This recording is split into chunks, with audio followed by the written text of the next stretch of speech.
If I'm having a party, these are the beans that I'm going to serve. They're called Frijoles Puercos.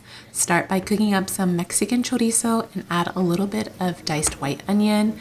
This actually didn't have a lot of fat, so I'm adding a little bit of bacon grease, or you can use some manteca. I'm using some cooked frijoles. These are pinto beans. You can also use canned beans. Just make sure you save some of the juice. We're also going to be using some chipotles and adobo and pickled jalapenos. I added 2 chipotles and it was pretty spicy, so adjust accordingly to your spice tolerance. Add some pickled jalapeno juice along with the peppers. While that's simmering, go ahead and shred some Oaxaca cheese.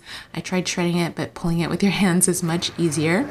Use an immersion blender, a food processor, or a regular blender to get the beans nice and creamy. When they're still hot, add in the Oaxaca cheese and then lower the heat. Keep stirring it until it gets nice and melted, just like this. Reserve some of the Oaxaca cheese to garnish on top and then serve it with chips and enjoy.